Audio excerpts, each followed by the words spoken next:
privilégio muito grande, né? Receber esse convite do pastor Alexandre para estar aqui nessa noite. Não conhecia a igreja do Eldorado. E na hora que eu estava sentado, estava lembrando que eu sou de um tempo da IBC, que a gente reunia naquele caixotinho, lá na IBC 1, tão pequenininho. E nós temos o privilégio, eu tenho o privilégio, vocês têm, de fazer parte dessa grande colheita de Deus. Essa grande colheita. Essa comunidade, essa igreja que é um fruto do Espírito de Deus, o trabalho que Ele vem fazendo nesta igreja e nessa cidade. Então, quando eu chego aqui e vejo essa igreja tão cheia, eu fico tão alegre, né? E vejo que Deus realmente está se movendo. Minha filha estava voltando agora, minha filha mais nova, a Flávia, lá do Global Kingdom, né? Para jovens. E ela dizendo o que Deus está fazendo no mundo inteiro. É tão bonito, né? Nós fazemos parte dessa obra. Então, é um privilégio, eu agradeço a oportunidade de estar aqui. E espero que o Senhor fale ao seu coração, porque se Ele não falar, da minha boca não vai ter jeito. Tem que ser pelo Espírito dEle. Amém? Abra sua Bíblia, por favor, no Salmo 73.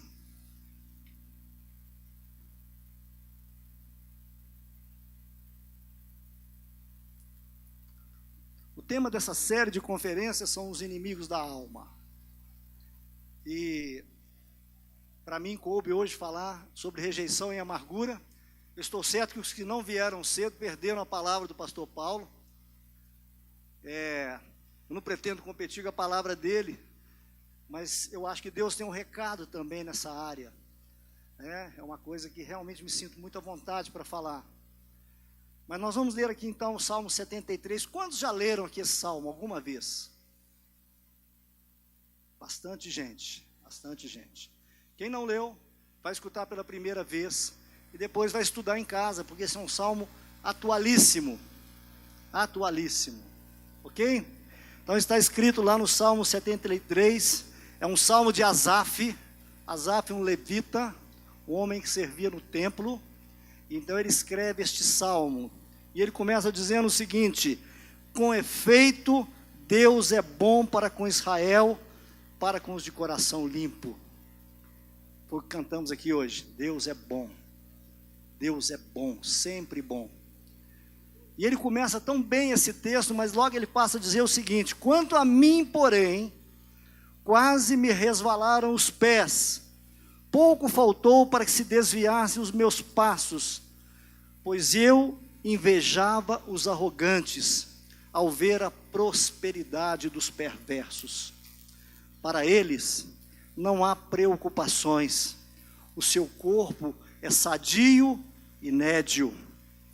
Não partilham das canseiras dos mortais, nem são afligidos como os outros homens. Daí a soberba que os cinge como um colar, e a violência que os envolve como manto. Os olhos saltam-lhes da gordura, e do coração brotam-lhes fantasias. Motejam e falam maliciosamente da opressão, e falam com altivez. Contra os céus desandam a boca, e a sua língua percorre a terra. Por isso o seu povo se volta para eles, e os tem por fonte de que bebe a largos sorvos. E diz: como sabes, Deus? Acaso há conhecimento no Altíssimo? Eis que são estes os ímpios, e sempre tranquilo aumentam as suas riquezas. Com efeito, inutilmente conservei puro o coração, e lavei as mãos na inocência, pois de contínuo sou afligido, e a cada manhã castigado. Se eu pensar em falar tais palavras, já teria traído aí a geração dos teus filhos. Em só refletir para compreender isso, achei muito pesada a tarefa para mim, até que entrei no santuário de Deus e atinei com o fim deles. Tu certamente os pões em lugares escorregadios e os fazes cair na destruição. Como ficam de súbito assolados, totalmente aniquilados de terror. Como sonho quando se acorda, assim, ó Senhor, ao despertares, desprezarás a imagem deles. Quando o coração se me amargou e as entranhas se me comoveram, eu estava embrutecido e ignorante, e era como irracional a tua presença. Todavia, estou sempre contigo. Tu me seguras pela minha mão direita e depois me recebes na glória. Quem mais tenho eu no céu, senão a ti? E não há quem eu compraza na terra, além de ti. Ainda que a minha carne e o meu coração desfaleçam, Deus é a fortaleza do meu coração e a minha herança para sempre. Os que se afastam de ti, eis que perecem, e tu destróis todos os que são infiéis para contigo. Quanto a mim, bom é estar junto a Deus. No Senhor Deus ponho o meu refúgio para proclamar todos os seus feitos. Amém? Abaixa a sua cabeça. Vamos orar. Nessa série de inimigos da alma, nós vamos falar hoje sobre rejeição e sobre amargura. Vou falar mais à frente os 4 passos que a gente vê nesse salmo, para que Deus realize essa obra no seu e no meu coração. Mas agora abaixa a sua cabeça. Como é que está o seu coração nessa noite? Como é que você chegou aqui? A verdade desse salmo, talvez ela te impacta. Pensa um pouquinho. Ore aí no seu coração agora. Deus, fala no meu coração, toca no meu espírito. Toca no meu espírito pelo teu espírito. Pai, em nome de Jesus, nós te pedimos, Senhor, traz a tua cruz aqui diante de nós. Pai, tudo começa na cruz e termina na cruz. Essa é a grande obra que o Senhor faz na nossa vida, Deus. Pai, ajuda-nos a entender como o Senhor trata conosco, Pai. Senhor, fala o nosso coração nessa noite. Mostra, Senhor, aquilo que está lá dentro, escondido às vezes, sofrido, dolorido. Traz à tona, Senhor. E nós te pedimos que nessa noite o Senhor traga um conserto na vida das pessoas.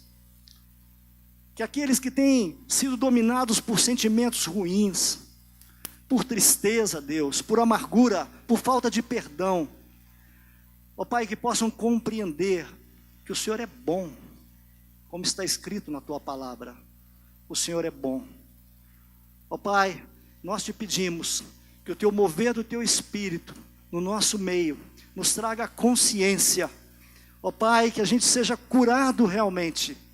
É o que nós te clamamos nessa noite, Senhor. E nós te damos toda a honra, toda a glória, todo louvor e toda adoração, porque só o Senhor é digno, Senhor. Muito obrigado, em nome de Jesus. Amém. Meus irmãos e amigos, no dia 20/4 de 1999, numa pequena cidade dos Estados Unidos chamada Jefferson, em uma escola secundária chamada Columbine, 2 jovens entraram naquela escola, armados até os dentes, com vários tipos de arma, não uma arma só. E eles promoveram um massacre. E eles mataram naquele dia 12 alunos daquela escola e um professor, e feriram mais uma quantidade imensa, provavelmente mais umas 24 a 30 pessoas. Aquele crime, aquele massacre, virou um tema de estudos por todos os Estados Unidos, porque aquela cultura armamentista que tem lá, onde as pessoas podem obter armas livremente, periodicamente nós vemos esses crimes acontecerem. Pessoas entram em algum ambiente, saem atirando e matam um monte de gente. Aquele massacre foi muito estudado. E produziu inclusive um documentário muito interessante de um homem chamado Michael Moore, o cineasta. O documentário chama Tiros em Columbine. Mas ele caminha para uma via um pouco diferente ao analisar a cultura armamentista americana. Mas poucos se debruçaram o que na verdade aconteceu para que aqueles jovens tomassem uma atitude tão extrema. Por quê? Por que 2 jovens, 16 e 17 anos, entram numa escola, armados até os dentes, e matam seus colegas? O que está por trás dessa história? No dizer daqueles psiquiatras e psicólogos que analisaram aqueles casos, havia ali realmente um componente explosivo para que aquilo acontecesse. E na fala de um dos colegas que sobreviveu àquele massacre, disse que aqueles 2 jovens eram provavelmente as pessoas mais excluídas daquela escola. No dizer deles, eles eram os perdedores dos perdedores. Os americanos, quando querem dizer que alguém é um perdedor, eles usam um verbo, loser, perdedor. Alguns anos atrás, eu estava com a minha esposa em Nova York, e uma mãe me procurou e perguntou se o problema que o filho estava tendo na escola. E ela usou essa expressão: onde ele passa, os colegas chamam ele de loser, perdedor. Aquela manifestação, aquele bullying sofrido durante anos e anos e anos e anos, levou aqueles jovens a cometer aquele crime hediondo. Por que isso acontece hoje? É lógico que nem todas as pessoas que sofrem rejeição e sofrem bullying em escola saem matando outras pessoas. Mas o que nós temos que analisar aqui nessa noite hoje, falando um pouquinho sobre rejeição e amargura, é o caminho que isso acontece dentro de nós. A rejeição, ela é como uma faísca. É como uma centelha. Imagina o motor de um carro. Você só vai fazer aquele carro funcionar, ele pode ter combustível, as peças podem se mover livremente, o pistão sobe e desce, mas é preciso uma fagulha, uma centelha, que é produzida pela vela de ignição. Ok? Quando aquela fagulha acende, todo um processo se desencadeia. Há uma mistura, o pistão sobe, dá uma explosão, ele desce, e aquele mecanismo vai continuamente, os gases são expulsos. Esse é um processo que faz os carros andarem. O que é que nos faz, muitas vezes, emocionalmente, sair desse nível da rejeição para a amargura? Você sabe, rejeição é o ato de ser repudiado, de ser desdenhado, de ser desconsiderado, de ser deixado de lado, de ser isolado. E eu creio que nesse auditório aqui, todas as pessoas que estão sentadas aqui, em algum momento da sua vida, viveram isso. Ninguém saiu atirando em outras pessoas, graças a Deus. Mas todos vivenciaram isso em algum momento. Por quê? A fagulha da rejeição, automaticamente, ela provoca logo a seguir uma coisa muito simples: decepção. Toda vez que alguém é rejeitado por qualquer situação, a primeira reação dele é se sentir decepcionado. Fica para baixo, meio triste. Por quê? Por que essa pessoa falou assim comigo? Por que ela agiu assim dessa maneira? Por que disse assim essa palavra tão dura? Fica decepcionado. Bom, mas normalmente não se para na decepção. O passo seguinte é ficar ressentido. Fica dolorido. Tem gente que não tem muita sensibilidade, você está cheio de mimimi, cheio de dodói. Mas é um sentimento real, a pessoa fica dolorida. Mas não para. O passo seguinte é a amargura. E a amargura, os que já experimentaram sabem que é um sentimento ainda mais forte, mais difícil de lidar, mais dolorido. Você está almoçando e quando você pensa naquela pessoa, a comida embrulha no estômago. Muito ruim. Alguns vão vivendo essa amargura anos, anos e anos e anos. Mas não passa o passo seguinte, porque o passo seguinte da amargura é raiva. Eu começo a ficar com raiva, muita raiva. Depois da raiva vem o ódio. E depois do ódio, Nós temos duas coisas que acontecem muito comumente hoje no nosso mundo: ou matamos, ou morremos. O que aqueles jovens fizeram?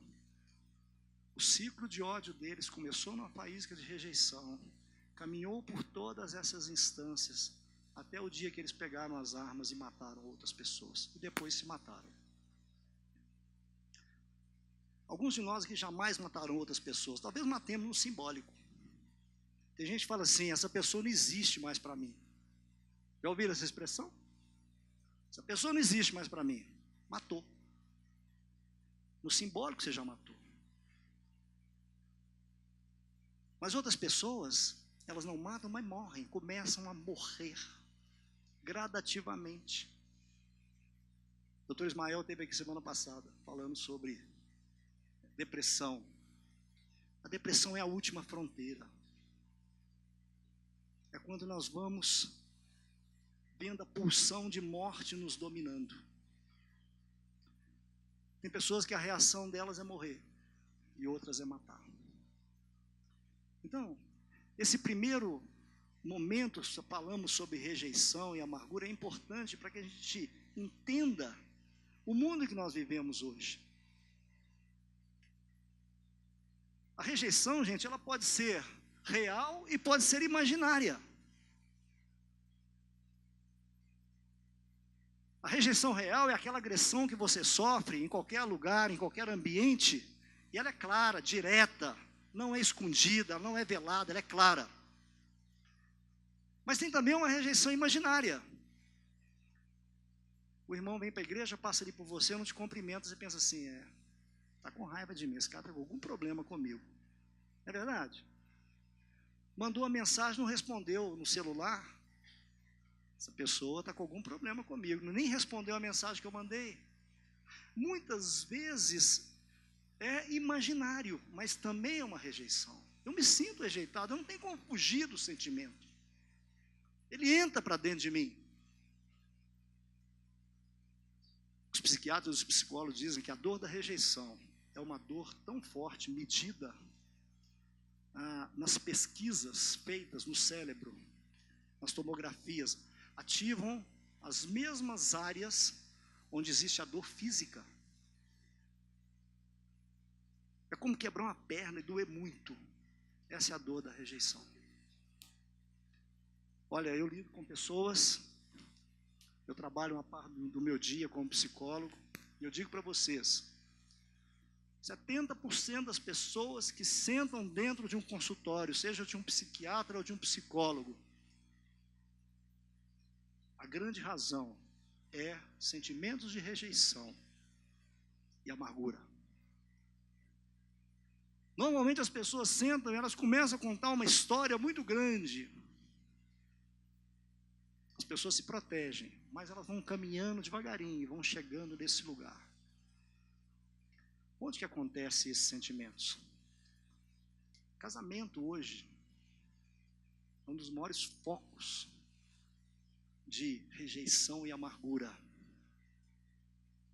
Há poucos dias eu estava lidando com um casal, eles estavam numa fase tão ruim, eles estavam brigando via WhatsApp, dentro de casa. E eu falo para as pessoas: olha, cuidado com o WhatsApp, porque ele produz prova, hein? O WhatsApp produz prova, está lá gravado. Se resolver printar, aparece tudo. Brigando, não se falam mais, não se falavam mais, estavam brigando no WhatsApp, um no quarto, outro na sala, mandando mensagem. Qual é a raiz? Amargura. Um amargurado com o outro. Porque chega num tempo nos casamentos que você não sabe direito quem começou o quê. É um ciclo de ódio. Um falou uma coisa que o outro não gostou, respondeu mal, aí ele dá o troco, e aí começa aquela guerra. E é interessante nos casais casados, vou falar uma coisa que talvez aconteça com alguns, é que isso mexe muito com a dinâmica do casamento. Então, às vezes, chega o marido lá com a mulher, ele senta, aí ele fala assim, ó: já sei, não está acontecendo nada no casamento do ponto de vista sexual.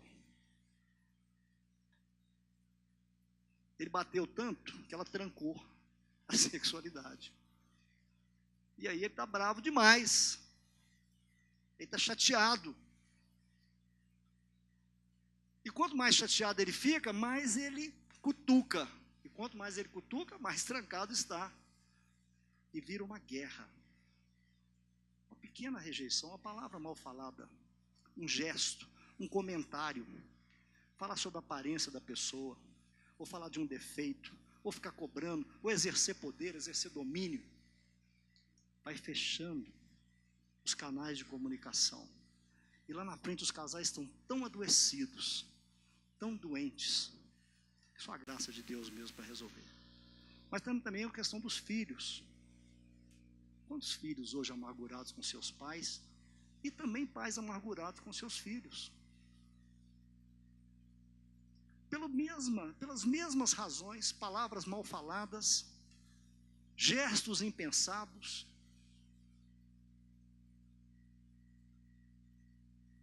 Eu me lembro de uma pessoa que eu atendi, e ele disse para o pai dele na minha frente: eu odeio você. Até eu assustei com aquele jeito, com aquele jovem adolescente falou com o pai. E por que odeia?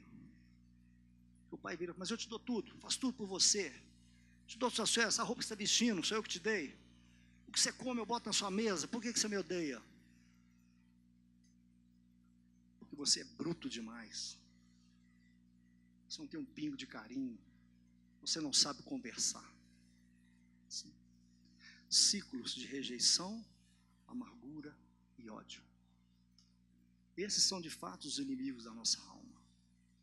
Como eu disse aqui, é difícil imaginar alguém que não tenha vivido isso.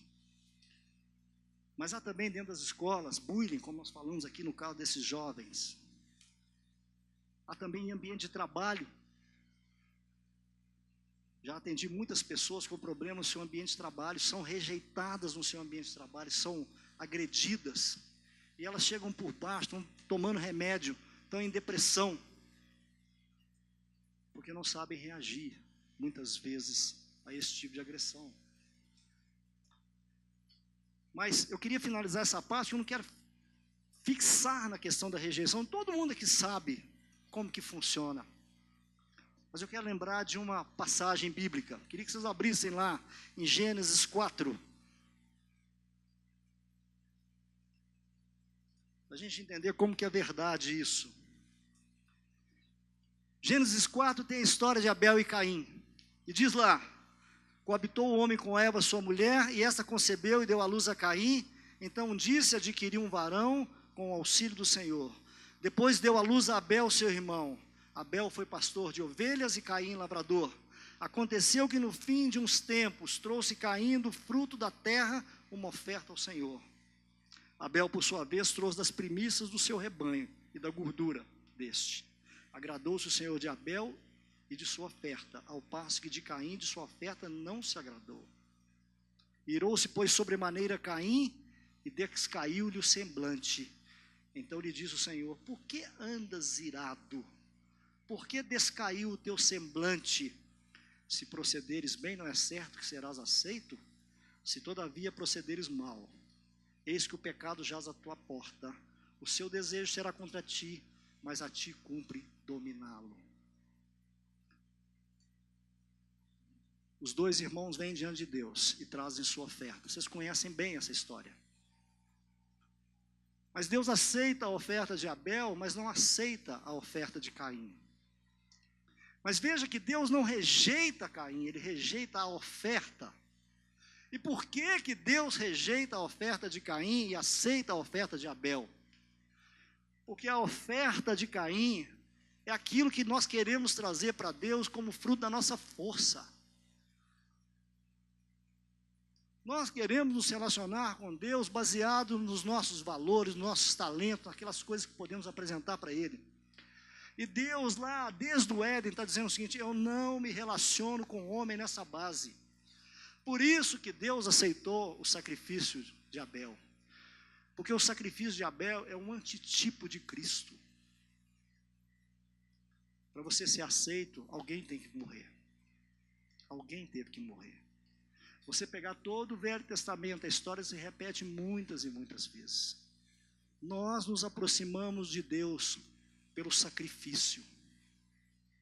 No Velho Testamento era o sangue de novilhos, de bodes. Mas na Nova Aliança é pelo sangue de Jesus. Por isso Deus aceitou o sacrifício de Caim, de Abel, mas não aceitou o de Caim. Mas tudo bem. E Deus disse para ele: olha, é só você proceder bem, porque a Bíblia diz que o semblante dele descaiu. Vocês já viram gente semblante descaído? Criança de 4 anos, quando a mãe chega e nos fala assim: ó, se eu não vou te dar esse brinquedo hoje, fique quietinho. Emburra. Semblante descaído é gente emburrada.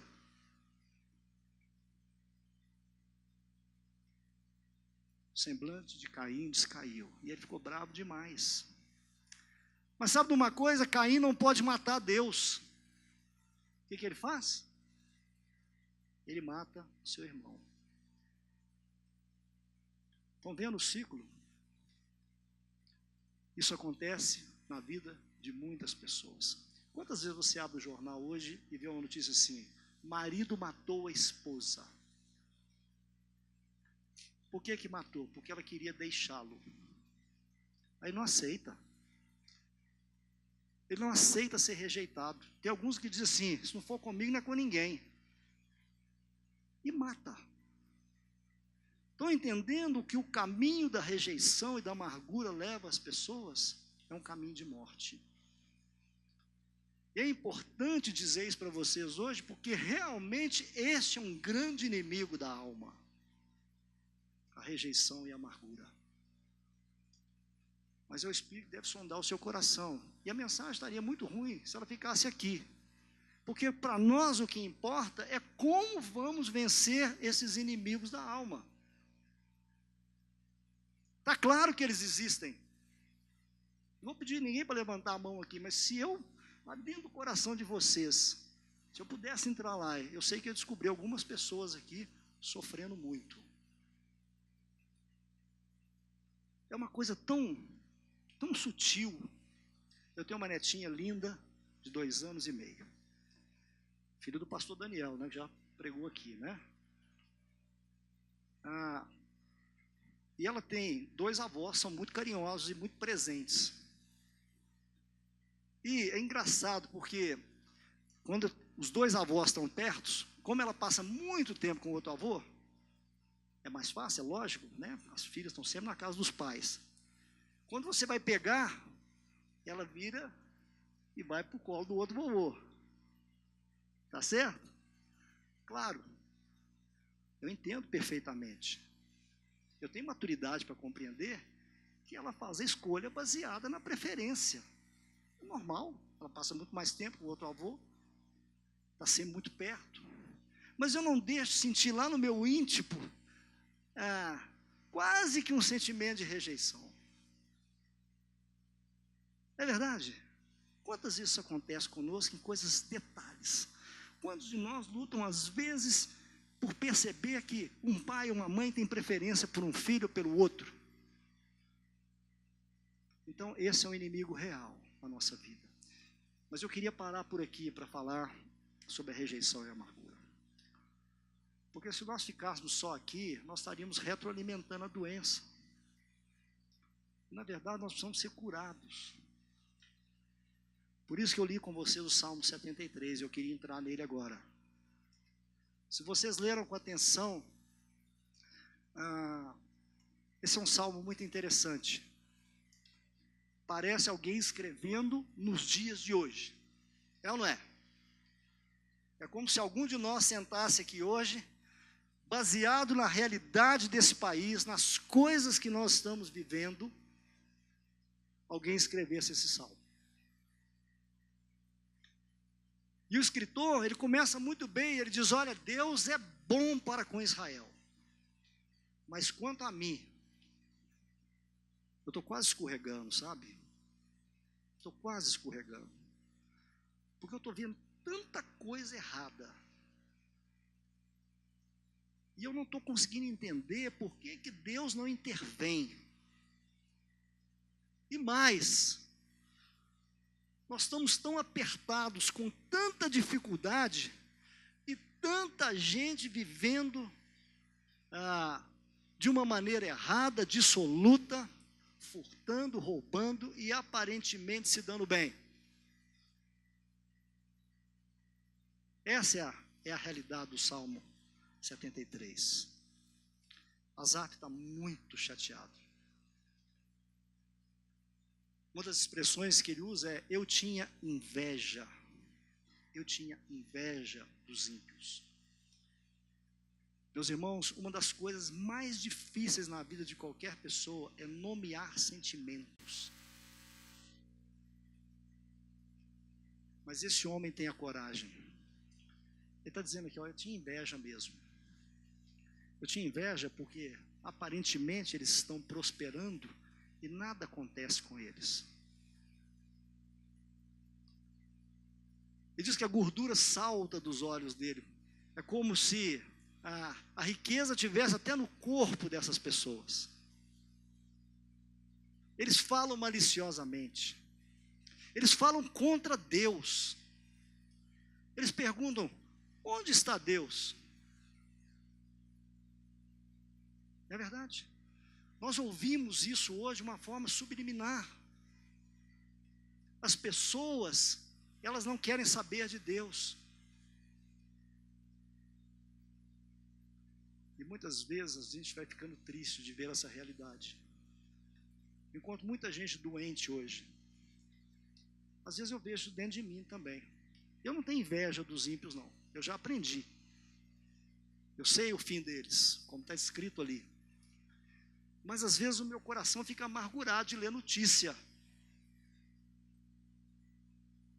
Aquela amargurazinha assim, sabe, pequenininha. Mas não é possível, nada vai mudar nesse país.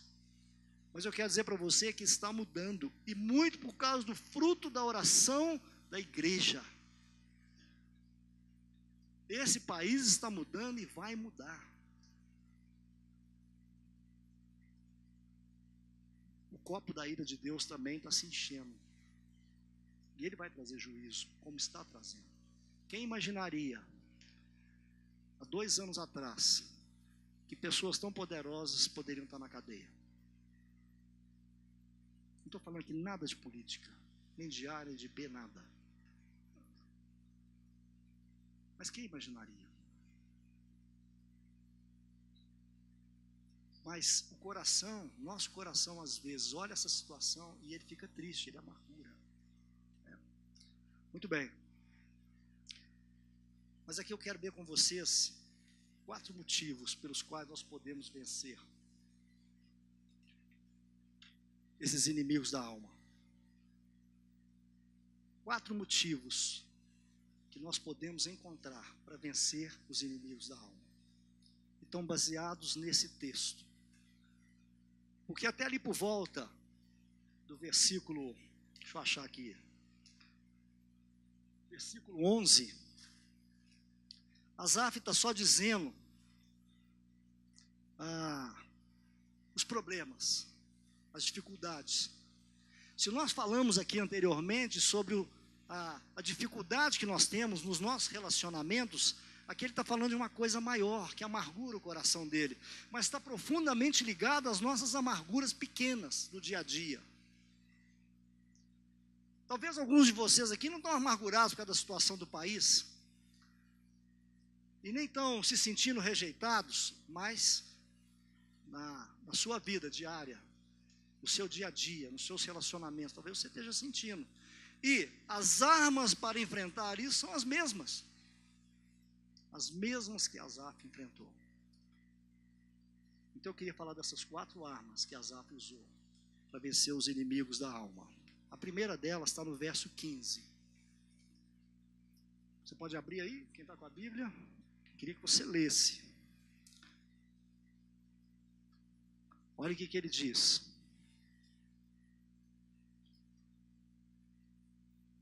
Se eu pensara em falar tais palavras, já aí teria traído a geração dos teus filhos.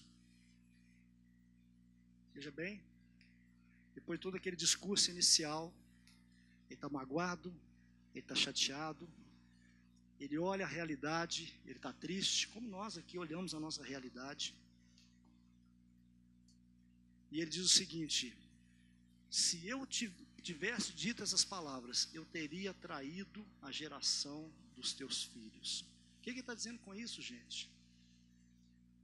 Sabe, você está sentado aqui hoje ouvindo a palavra de Deus, porque alguém há 2000 anos atrás começou uma grande corrida de revezamento. O evangelho não chegou para nós de graça. Pessoas tiveram que dar suas vidas, tiveram que se esforçar, para que hoje nós pudéssemos estar aqui ouvindo a palavra de Deus. Essa é a nossa geração. Nós vimos de uma cadeia geracional. Quando você pega a história de Jesus, lá em Mateus, você tem todas as gerações, começando lá em Abraão e terminando em Jesus. É uma história. Cada um de nós aqui tem sua história pessoal. E você não joga a sua história pessoal fora. Você não elimina a sua família, mesmo que tenha problemas. Quando nós temos um problema real na nossa vida, quem nos socorre é o nosso sangue. Na maioria das vezes são as pessoas da nossa família que estão próximas a nós. Essa é a história geracional do homem. E o que Asaf está dizendo aqui é que eu não posso trair toda esta geração, tudo que chegou até mim. Eu não posso, por causa de um sentimento ruim, de um sentimento de rejeição, por causa de uma mágoa, por causa de uma falta de perdão, jogar tudo fora. Mas eu quero dizer para você que alguns fazem exatamente isso. Então ele diz o seguinte: se eu pensar assim, eu já teria traído a geração dos teus filhos. Nós somos parte um do outro. Quando você estiver pensando em desistir, lembra do seu irmão aqui, lembra do seu líder, lembra das pessoas que caminharam com você, lembra de quem apresentou a palavra para você, lembra de quem gastou tempo com você, lembra daquele que te convidou pela primeira vez para ir numa célula, para ir num evento evangelístico, teve cuidado com a sua vida, tratou você com carinho, com deferência, abraçou você talvez num momento difícil da sua vida, mas por causa de muitos problemas, e alguns deles acontecem inclusive dentro da igreja, agora você está desanimado. Outro dia eu sentei com um irmão, querido demais, velho de igreja, daqueles bem jurássico, igual eu. Fui tomar um café com ele, e ele sentou e falou: estou muito desanimado, não estou nem querendo ir na conferência, estou me sentindo para baixo, porque pensando até em sair da igreja. Eu falei: e para onde você vai mesmo? Para onde você vai? Qual igreja você vai? Não.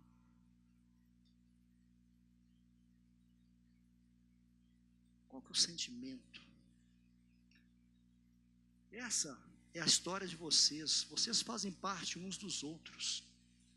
Então, quando a amargura bater no seu coração e a rejeição, lembra que você faz parte de algo muito maior do que você.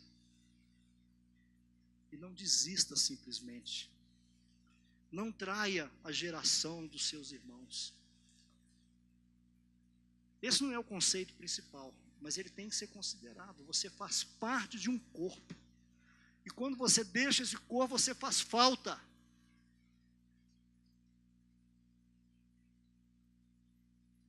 Abram aí Hebreus, capítulo 11.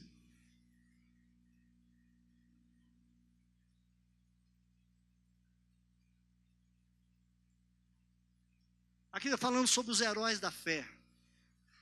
Gente que carregou o piano. Para que eu e você estivéssemos aqui hoje. Olha o que ele fala.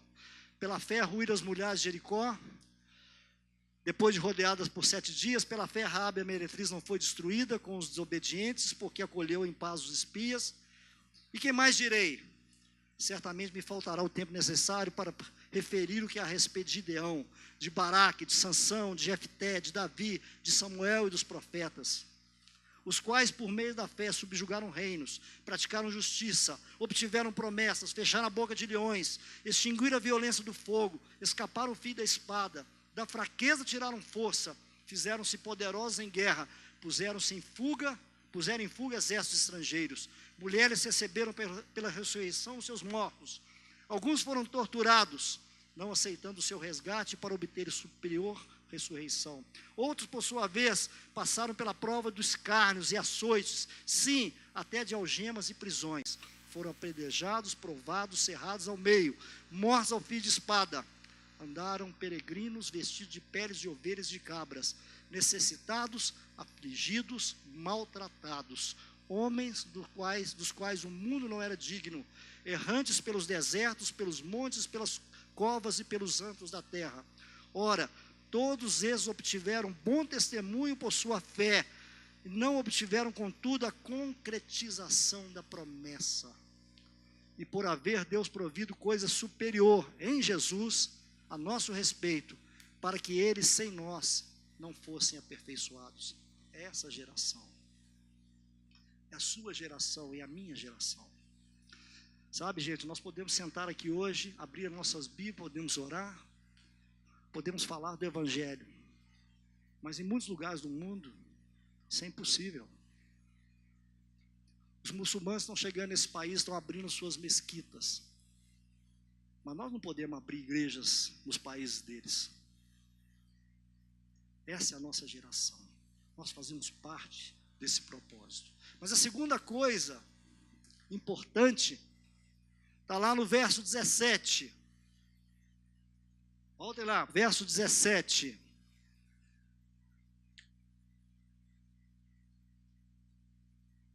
Diz o seguinte: até que entrei no santuário de Deus e atinei para o fim deles. Meu irmão, quando eu estou amargurado, quando eu tenho sentimentos de rejeição, sabe qual é o caminho mais fácil que as pessoas fazem? É fugir da presença de Deus. Sabe aquela pessoa que você já não tem visto tanto na igreja, está meio sumidão? Alguma coisa aconteceu e você não está sabendo. O pastor Samir estava pregando hoje de manhã, ele falou uma coisa interessante, diz, olha, muitas pessoas oram durante a tribulação, oram antes da tribulação, quando chega a tribulação param de orar. Quando vem o problema, quando vem a dificuldade, eu simplesmente me isolo. E o que Asaf está dizendo aqui para nós é, vá para dentro do coração de Deus. Está sofrendo? Está com dificuldade? Vá para dentro do coração de Deus. Entre para dentro do santuário. No Velho Testamento, você entrar no santuário era realmente um espaço físico. No Novo Testamento, o santuário é Cristo. É para Ele que nós devemos correr. Então, toda vez que você sente os efeitos da amargura e da rejeição, em vez de você se isolar, corra para o santuário. Vá de encontro a Deus. O doutor Ismael pregou aqui semana passada. Eu vi um pedaço da mensagem dele. Vocês sabem, Elias estava se sentindo rejeitado, amargurado, depressivo. Para onde que ele foi? Onde? Horebe. E o que é Horebe? É o monte de Deus. Foi para lá que ele foi. Andou 40 dias e 40 noites para chegar em Horebe, o monte de Deus. Ao contrário de que muitos fazem, ele correu para dentro do coração de Deus. E é exatamente o que muitos não fazem. Quando começa o problema, a dificuldade, marido está brigado com a esposa, filho brigado com o pai, está com problema no trabalho, eu simplesmente vou me fechando, vou me isolando. Em Provérbios capítulo 18 diz que o solitário busca o seu próprio interesse e insurge contra a verdadeira sabedoria. vai se fechando. Ninguém chega. Não deixa ninguém chegar. Vai adoecendo. Então, quer dizer para você, vá de encontro ao santuário de Deus. Estava lendo Apocalipse esses dias, dizendo sobre a cidade celestial, a Jerusalém celestial. E lá no finalzinho diz o seguinte: a cidade não tem santuário, porque o santuário é o próprio Deus. É o próprio Deus. Então, meu querido, vá de encontro a Deus. Busque. Em vez de se isolar, vá cada vez mais de encontro a Ele. Busque a face dEle. Vá chorar com Ele. Mas vá de encontro a Ele. Não se isole. Não fique para baixo. Corra para os braços do Senhor. Terceira coisa. Está lá no verso 21 e 22. Quando o coração se me amargou e as entranhas se me comoveram, eu estava embrutecido e ignorante, e era como irracional a tua presença. A nossa cura começa quando a gente compreende o que a gente está sentindo.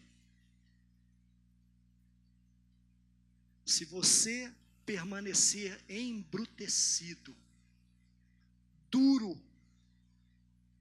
nada vai acontecer na sua vida.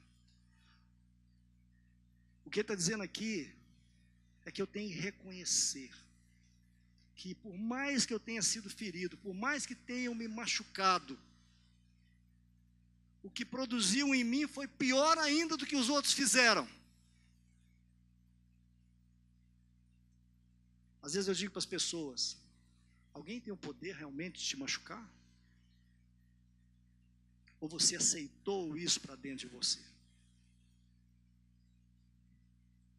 Quantas pessoas eu tenho conhecido que estão embrutecidas? Estão ignorantes na presença de Deus. Frias, gélidas. Nada mais consegue tocar.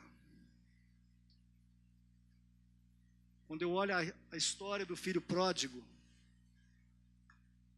que todos vocês conhecem, tem uma cena ali que é tão interessante, que fala tão sobre isso. Depois de gastar todo o seu dinheiro, toda a sua fortuna, dissolutamente, a Bíblia diz que ele foi comer comida dos porcos. Mas aí, num determinado momento, ele tem o que a gente chama de um insight. O que é um insight? É a compreensão da sua realidade. Quando ele tem essa compreensão da sua realidade, o que ele faz? Eu vou voltar para a casa do meu pai, porque lá tem alimento. E eu vou pedir para ele para ser apenas um serviçal. Esse é o insight. Então, a terceira coisa importante é que você tem que deixar Deus falar no seu coração. E você tem que reconhecer que você está amargurado, você está triste, você está para baixo. Porque se você não aceitar, você não reconhecer, não tem como Deus te curar. Não tem como Ele avançar. Lembra quando Jesus chama Levi?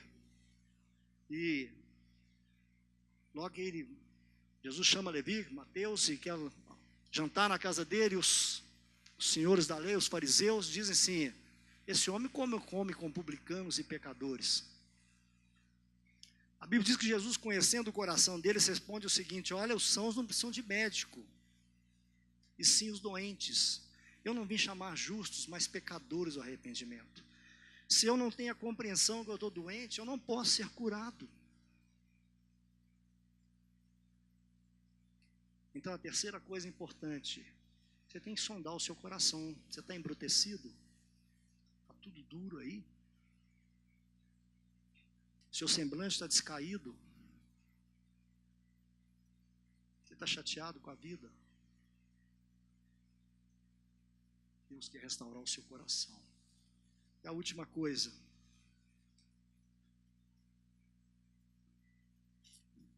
aliás, lá em Jó 42 também, que é tão importante, o mesmo insight, né? Jó vinha discutindo com Deus, né? Chega um ponto, Deus diz para ele assim: pode a criatura contender com o Criador? E Deus então faz todo um discurso para ele, mostrando a realidade dele. E lá no finalzinho ele diz o seguinte: eu estava falando de coisas que eu não entendia, coisas maravilhosas demais para mim. É essa atitude que Deus quer ver no nosso coração. Você para e pensa assim: Senhor, não dá mais para viver assim. A minha realidade está dura, mas eu não posso continuar vivendo a dureza do meu coração. E por fim, versos 23 a 25. Todavia, estou sempre contigo, e tu me seguras pela mão direita. Tu me guias com teu conselho, e depois me recebes na glória. Quem mais tenho eu no céu, e não há outro em que eu me compraza na terra? A única forma de eu ser plenamente curado é entender que a minha vida não se resume àquelas coisas que eu sofri, mas que a minha vida está na cruz. A única forma de resolução de qualquer mágoa, de qualquer amargura, de qualquer problema, de sentimento de rejeição, de falta de perdão, é levar para a cruz. Deixa eu dizer uma coisa para você: tempo não resolve nada. A semana eu estava lendo, muitos psiquiatras e psicólogos acham que os problemas de rejeição, alguns que vêm lá da infância, crianças foram rejeitadas por seus pais, alguns dizem que só o tempo é capaz de curar isso. E eu quero dizer para você: o tempo não cura nada. O que cura é a cruz. É quando você traz aos pés da cruz toda a sua problemática e diz: Senhor, está aqui, eu não posso carregar mais. Isaías 53, quando descreve o sofrimento vicário de Jesus, ali está muito claro. A Bíblia diz que ele era o mais rejeitado de todos os homens, mas isso não impediu ele de fazer o caminho da cruz. Você só vai ser liberto do seu inimigo da alma se você for para a cruz. Deixar ali. Morrer como Jesus morreu. Morrer para aquelas coisas que às vezes te aprisionam. Morrer para uma palavra que foi mal falada para você. Crucificar, colocar na cruz alguma coisa que disseram sobre você. Tem que ir tudo para a cruz. Não há outro caminho. Não há nada mais a ser feito. Lembrem do sacrifício de Abel. Tudo foi feito na cruz. Não há o que eu e você possamos fazer. Quando nós não aceitamos a obra da cruz na nossa vida, na verdade o que nós estamos fazendo é diminuindo o sacrifício vicário de Jesus. Não há nada que qualquer pessoa tenha feito conosco, ou mesmo que tenhamos feito com outra pessoa, que não possa ser resolvido pela cruz. A cruz é o princípio e o fim. Queria deixar esse último texto para vocês em Filipenses 3, de 8 a 14.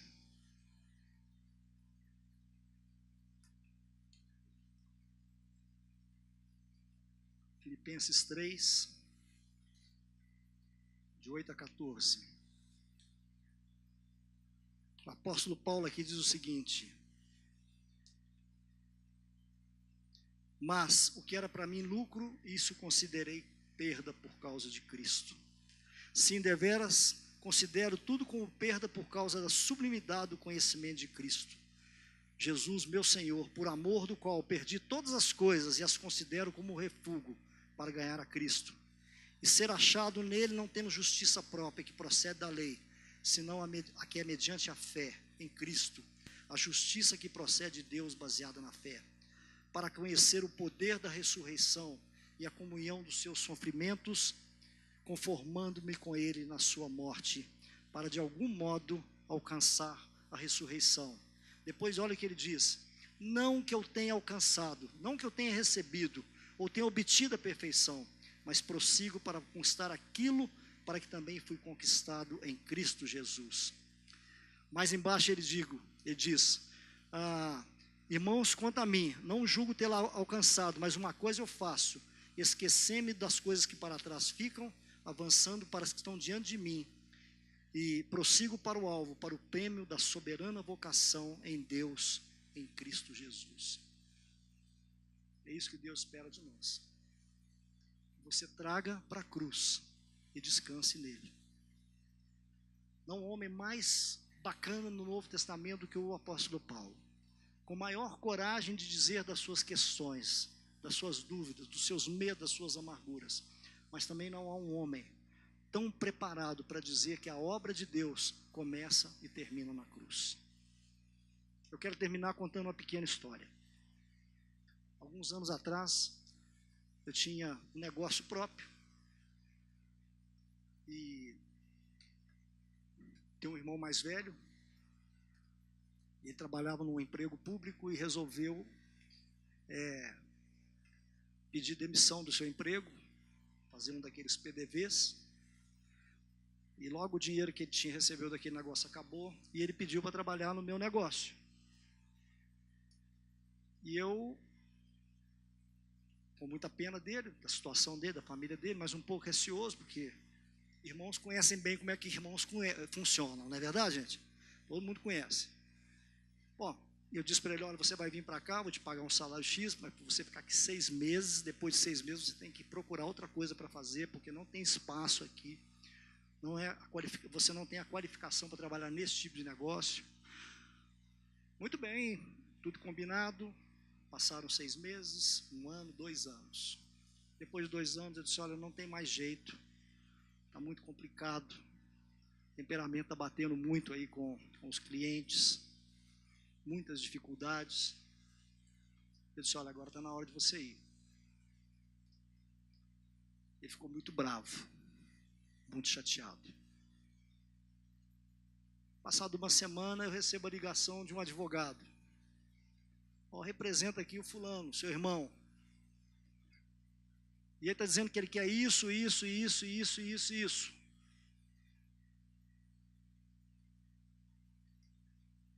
Eu fiquei bravo demais da conta.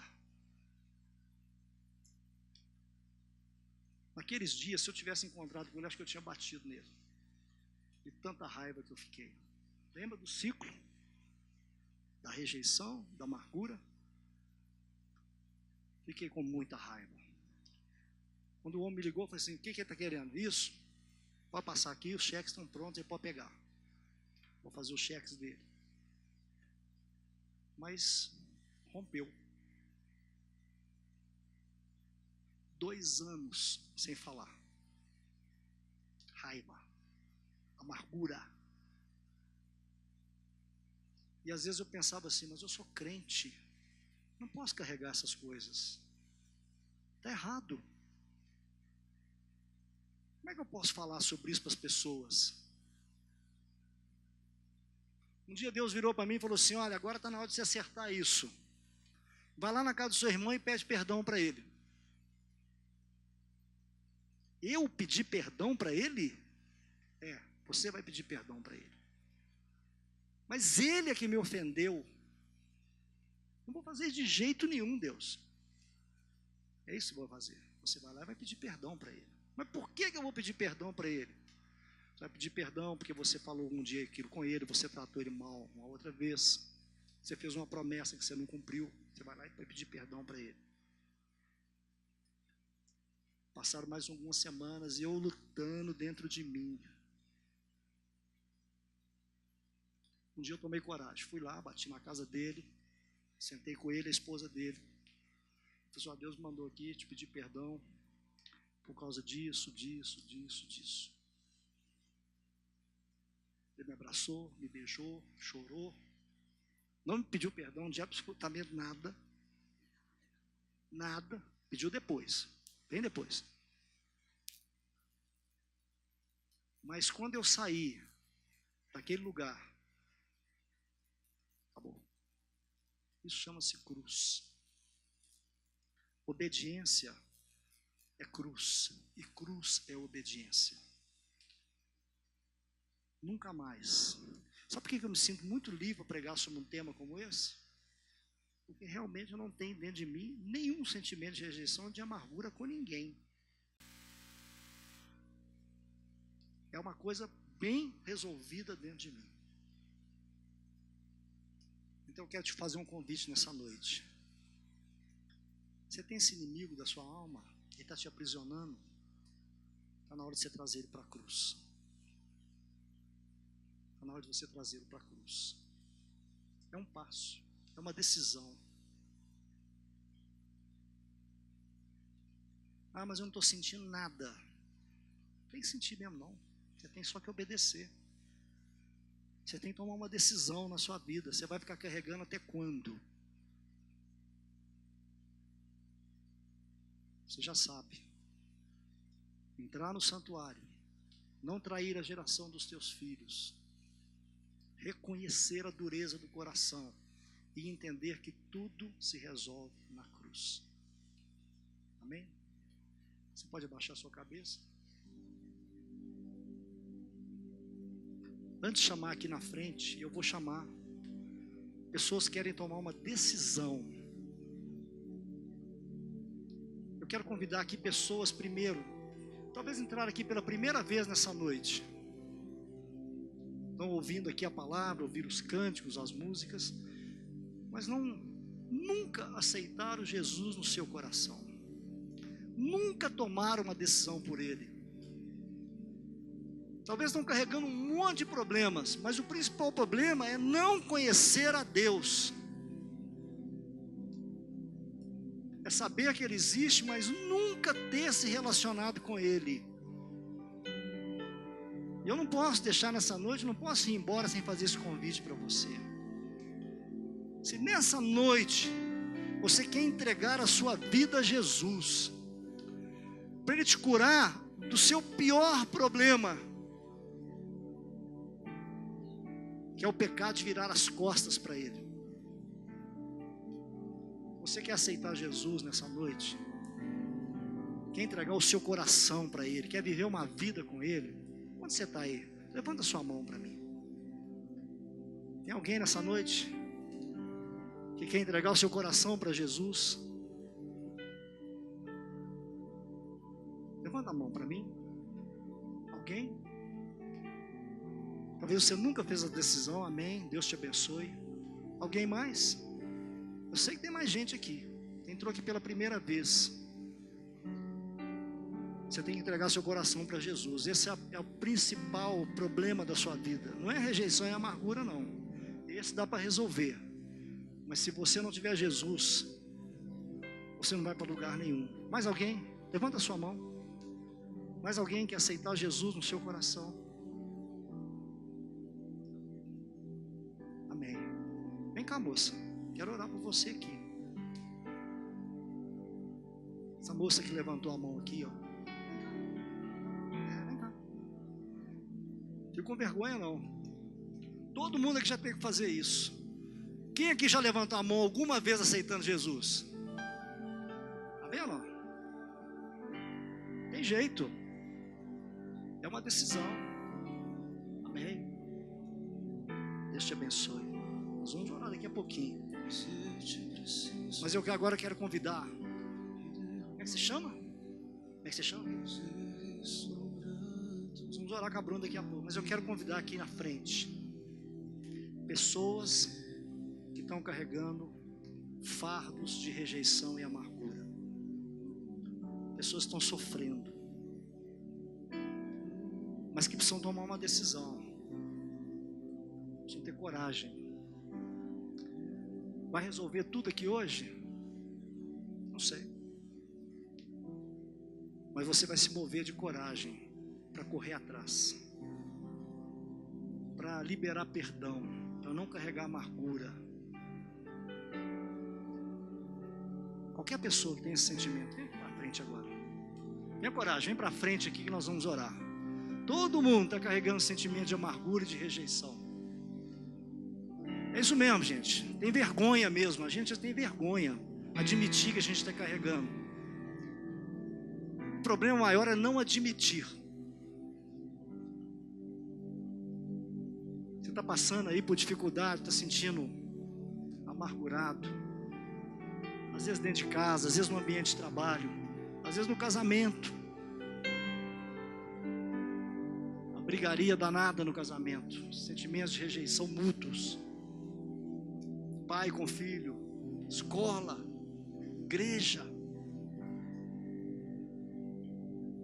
Está na hora de você jogar isso para cima, jogar para a cruz. Deixa a cruz resolver.